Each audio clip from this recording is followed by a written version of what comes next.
अस्सलाम वालेकुम, मैं हूं गुलाम नबी। वो स्टूडेंट्स जिन्होंने इंटर किया हुआ है या फिर 2 और 4 ईयर ग्रेजुएशन की हुई है और वो पाक आर्मी को एज ए ऑफिसर ज्वाइन करना चाहते हैं, तो फिर ये वीडियो उनके लिए है। इस वीडियो में हम डिटेल में बात करेंगे पाक आर्मी के पीएमए लॉन्ग कोर्स 155 की। आप किस तरह से पीएमए लॉन्ग कोर्स 155 को ज्वाइन कर सकते हैं, मतलब इसकी कंप्लीट डिटेल देखेंगे। क्राइटेरिया इसका क्या है, कौन से लोग इसको ज्वाइन कर सकते हैं, कौन से लोग ज्वाइन नहीं कर सकते, कौन से डॉक्यूमेंट्स की रिक्वायरमेंट है और इसकी स्टार्टिंग डेट क्या है और इसकी क्लोजिंग डेट क्या है और आपके टेस्ट जो है वो कब कंडक्ट होंगे।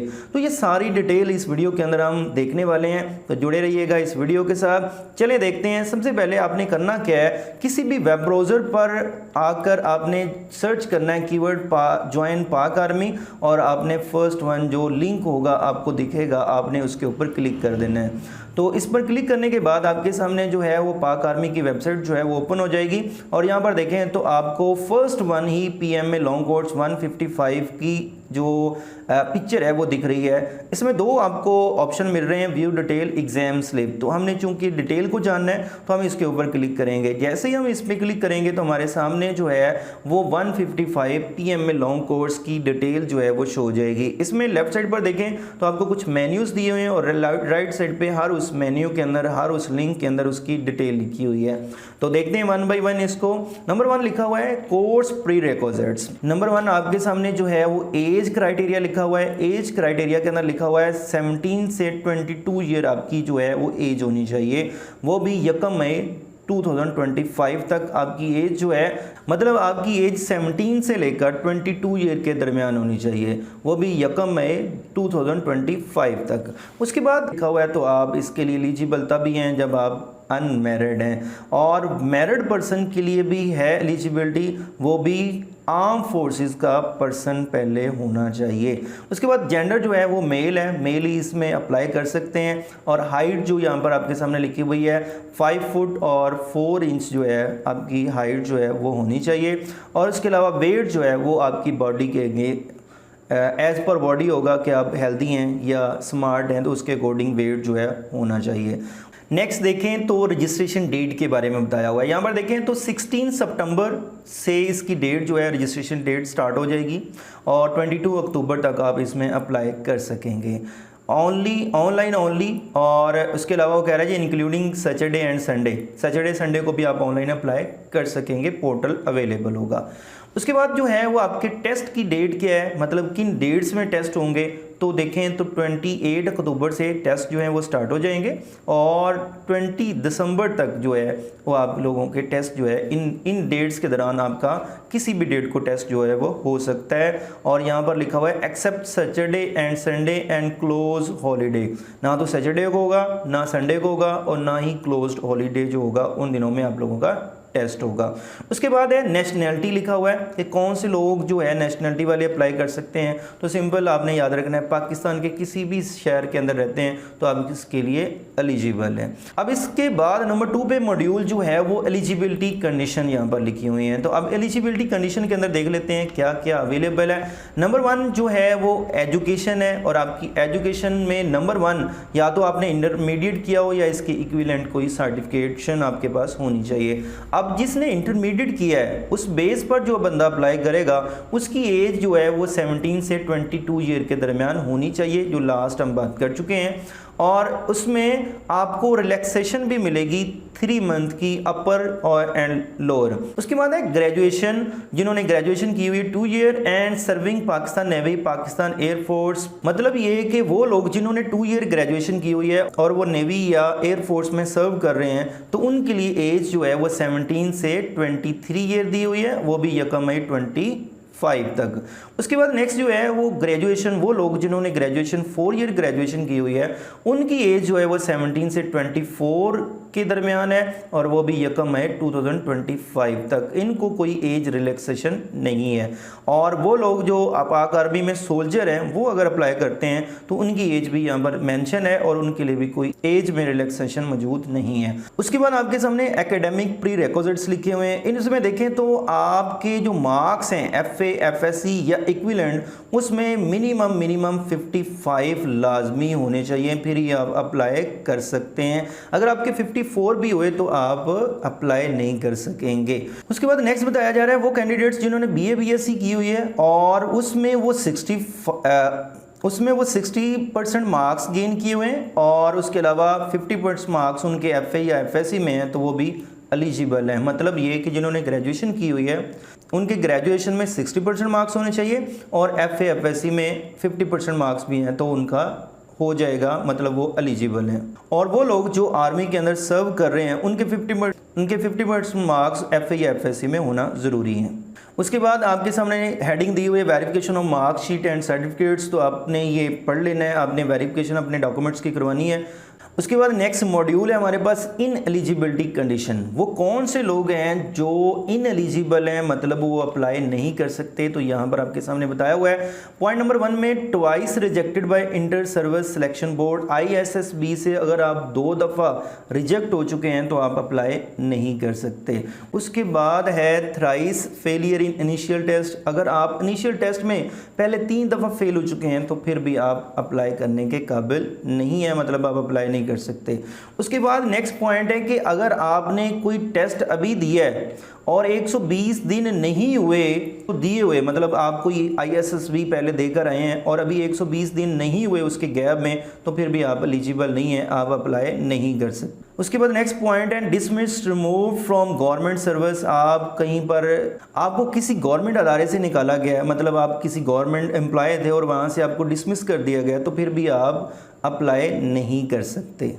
उसके बाद पॉइंट है कि आपके ऊपर किसी भी किस्म का कोई केस है, ठीक है, तो फिर भी आप अप्लाई नहीं कर सकते। उसके बाद पॉइंट है कि आपको परमानेंटली पहले कहीं किसी बोर्ड ने जो है वो अनफिट डिक्लेयर किया है तो फिर भी आप इसमें अप्लाई नहीं कर सकते। उसके बाद पॉइंट है declare medical unfit due to hepatitis, अगर आपको हेपेटाइटिस है B या C तो फिर भी आप इसमें एलिजिबल नहीं है, आप अप्लाई नहीं कर सकेंगे। उसके बाद पॉइंट है कि आपको विदड्रॉ किया गया है, निकाला गया है किसी भी आर्म फोर्सेस से, तो फिर भी आप एलिजिबल नहीं है इस PMA लॉन्ग कोर्स को ज्वाइन करने में। उसके बाद पॉइंट है टेम्परिंग ऑफ एकेडमिक सर्टिफिकेट्स, मतलब आपने अप्लाई करते हुए ऐसे सर्टिफिकेट्स या ऐसे शीट्स हमें प्रोवाइड की हैं जो आपने टेम्परिंग की हुई है, मतलब गलत बनाई हुई हैं, तो सिलेक्शन बोर्ड को जब भी पता चल गया कि आपने हमें टेम्परिंग या डुप्लीकेट्स या गलत सर्टिफिकेट्स दिए हैं तो आपको सिलेक्शन प्रोसीजर से निकाल दिया जाएगा।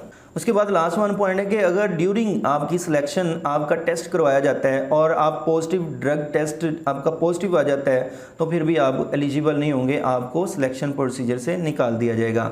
लास्ट वन नोट लिखा हुआ है कि वो कैंडिडेट्स जो किसी एकेडमी से तैयारी करते हैं या किसी ऐसे इंस्टीट्यूट से जो ISSB की तैयारी करवाते हैं या किसी भी तरह से, तो वो भी स्टूडेंट्स जो हैं अगर सिलेक्शन कमेटी को पता चल जाता है तो वो आपको सिलेक्शन प्रोसीजर से निकाल देंगे। तो ये है इन एलिजिबिलिटी कंडीशंस जो लोग अप्लाई नहीं कर सकते PMA लॉन्ग कोर्स 155 में।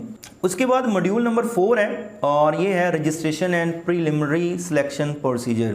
आप अपनी रजिस्ट्रेशन कैसे करवाएंगे, आपके सामने लिखा हुआ है कि आपने रजिस्ट्रेशन के लिए करना क्या है, www.joinpakarmy.gov.pk की वेबसाइट पर मूव करना है और वहाँ पर जाकर आप, जैसे मैंने आपके सामने पोर्टल ओपन किया तो वहाँ पर जाकर आपने अपनी रजिस्ट्रेशन जो है वो कंप्लीट करवानी है। आप अपनी रजिस्ट्रेशन जो है वो किसी भी टेस्ट सेंटर में भी जाकर फिजिकली भी करवा सकते हैं। रजिस्ट्रेशन के बाद आप लोगों का जो टेस्ट होगा उसमें किस टाइप के क्वेश्चन होंगे, जिसमें इंग्लिश, मैथ, पाक स्टडी, इस्लामिक स्टडी और जनरल नॉलेज के क्वेश्चन जो हैं वो आपके इनिशियल टेस्ट में मौजूद होंगे जिनको आपने अटेम्प्ट करना होगा।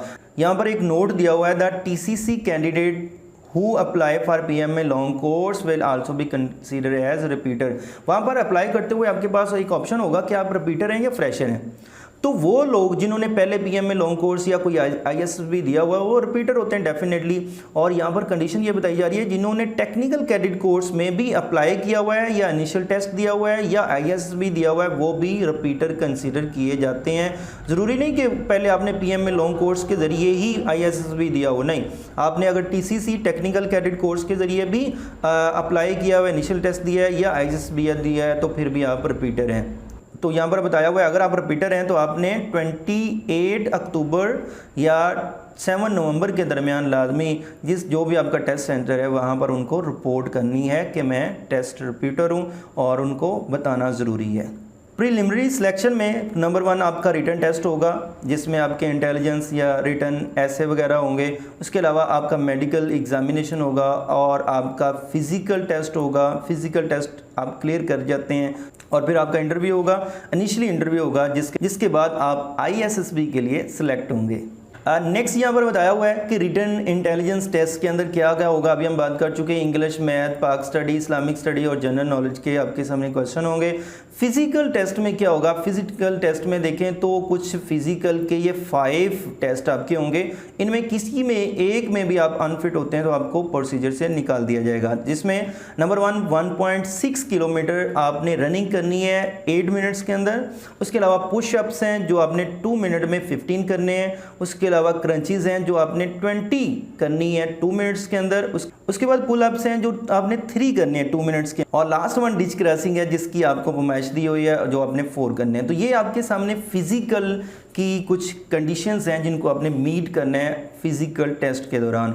उसके अलावा फिर आपका उसके बाद जो है वो इंटरव्यू होगा और इंटरव्यू के अंदर आपसे क्या क्या क्वेश्चन पूछे जा सकते हैं जिस बारे में यहाँ पर देखें। आपके एक्सप्रेशन, आपका कॉन्फिडेंस और आपकी उर्दू इंग्लिश को चेक किया जाएगा। Adequate knowledge about current affair के बारे में पूछा जा सकता है। Adequate knowledge about Jio and पाक स्टडीज़ के बारे में ओवरऑल आपकी आउटलुक देखी जाएगी और एक्स्ट्रा करिकुलर एक्टिविटीज़ के बारे में आपसे पूछा जा सकता है और कुछ क्वेश्चन आपसे पूछे जा सकते हैं। और ये सारी चीज़ें प्रोसीजर को कंप्लीट करने के बाद अगर आप इन तमाम चीज़ों को फुलफ़िल करते हैं तो फिर आप लोग आईएसएसबी के लिए सिलेक्ट हो जाएंगे। उसके बाद नेक्स्ट आप देखें तो नेक्स्ट मॉड्यूल है हमारे पास फर्दर सिलेक्शन प्रोसीजर। अब फर्दर सिलेक्शन प्रोसीजर क्या है कि आपका आईएसएसबी होगा, उसमें मल्टीपल किस्म के टास्क होते हैं, उसकी डिटेल भी वीडियो हम बनाएंगे। और अगर आपकी सिलेक्शन हो जाती है फाइनल तो आपकी 2 ईयर की जो है वो पीएम में लॉन्ग कोर्स में ट्रेनिंग होगी जिसको आप कंप्लीट करेंगे। इसके बाद जो मॉड्यूल है यहाँ पर देखें तो डॉक्यूमेंट्स रिक्वायर्ड, कौन कौन से आपके डॉक्यूमेंट्स जो हैं वो रिक्वायर्ड होंगे। तो ये लाजमी आपने कंसिडर करना है, अपने डॉक्यूमेंट्स तैयार करके रख लें अगर आप इसमें अप्लाई करने जा रहे हैं। तो यहाँ पर देखें नंबर 1 आपके पास है जी original certificates, detail marksheet of matric, FA, FSc और इक्विवेलेंट। ओरिजिनल मार्कशीट आपके पास होना ज़रूरी है और आपके पास मैट्रिक की सनद होना ज़रूरी है और एफए, एफएससी की जो ओरिजिनल मार्कशीट है वो आपके पास होना ज़रूरी है। उसके बाद लिखा हुआ है नंबर 2 पे computerized national identity card of 18 year. अगर आपकी एज 18 ईयर से ज़्यादा है तो आपके पास कंप्यूटराइज नेशनल आइडेंटिटी कार्ड होना ज़रूरी है और अगर आपकी 18 से ज़्यादा नहीं है तो फिर आपके पास बे फॉर्म होना ज़रूरी है। उसके बाद पॉइंट नंबर 3 में आपको बताया गया है कि 1 set of attested copies of above mention documents, जो ऊपर डॉक्यूमेंट्स बताए गए हैं उनकी अटेस्टेड कॉपीज आपके पास होनी चाहिए और आपके पास 3 passport size coloured photos duly attested, दोनों साइडों से अटेस्टेड 3 पासपोर्ट साइज पिक्चर्स आपके पास होनी चाहिए। और उसके बाद original as well as 1 photocopy of not recommended letter. अगर आप पहले आईएसएसबी दे चुके हैं और आप नॉट रिकमेंड हैं तो एक आर्मी की तरफ से आपको एक लेटर मिलता है जिसमें लिखा होता है कि आप नॉट रिकमेंडेड हैं। वो लेटर आपके पास लाजमी होना चाहिए ओरिजिनल और उसकी कॉपी होना ज़रूरी है। तो ये सारी डिटेल थी पीएम में लॉन्ग कोर्स 155 की जो मैंने आपके साथ शेयर की है। 155 पीएम में लॉन्ग कोर्स की जो रजिस्ट्रेशन है वो नेक्स्ट 16 सितंबर से शुरू हो रही है। तो उसके ऊपर मैं वीडियो बना के आपके साथ शेयर करूंगा कि आपने किस तरह से अप्लाई करना है, कौन कौन सी चीज़ों को प्रॉपर किस तरह से फिलअप करना है। इस तरह की और वीडियोस जानने के लिए और पीएम में लॉन्ग कोर्स या आर्मी के टेस्ट के रिलेटेड और इन्फॉर्मेशन को जानने के लिए इस चैनल को लाजमी सब्सक्राइब कर लें ताकि इस तरह की और वीडियोज़ आपके पास पहुँचती रहें। थैंक यू, अल्लाह हाफिज़।